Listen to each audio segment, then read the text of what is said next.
Greetings. We are representing Scottish Eye International School and we are the Shiz Flood Warriors. I am Abir And I'm Ojaslat. and today we present to you Flood Resilient Housing System. Cyclones and heavy rainfall both lead to only one thing, and that is flooding. Coastal areas and low-lying areas often have to face floods, because of which water enters housing structures and damages a lot of things. That is why we came up with flood resilient housing system.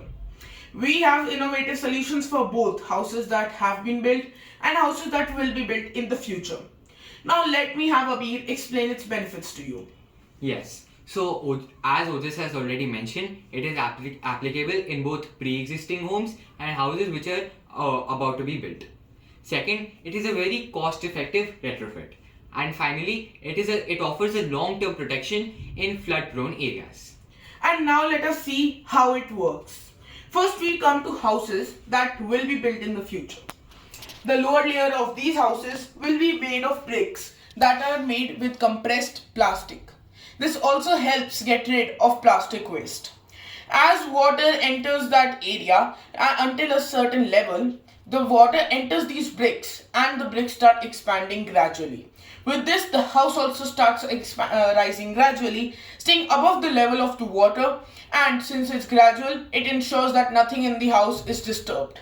Now let me show you by pouring some water in here. I have added plastic bottles to simulate plastic bricks. As you can see, the level of the house starts to rise gradually. The more water enters, the more it rises.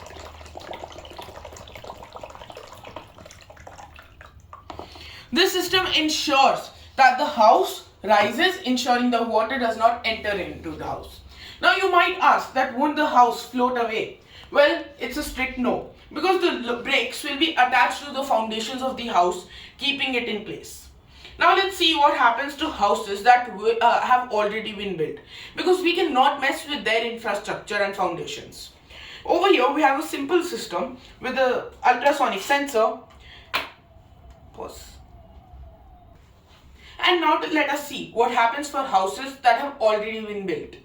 Over here, as you can see, we have a simple circuit placed with a rain sensor and an ultrasonic sensor. When the rain sensor detects water and rain, as you can see over here, this activates our ultrasonic sensor. The ultrasonic sensor is placed vertically like this to measure the level of water. When the water reaches a specific level, this barrier which was placed in front of the homes rises like this. When this barrier rises, it prevents water from entering the homes. Note that the ultrasonic sensor is only activated when the rain sensor feels any water. We are placing an ultrasonic sensor because we cannot have the barrier rising when it's drizzling or there's a few drops of water.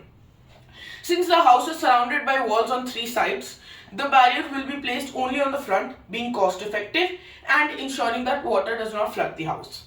We also have an LED to warn the members of the house that it is raining heavily and it's flooding. And there is also manual override in case, in a 1 in a million chance, because it's AI.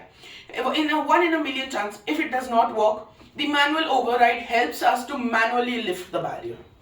In conclusion, if we want to ensure that floods do not damage more houses and more structures, we want to reduce this loss, then we have to adopt these models, both in houses that have been built and houses we are building further.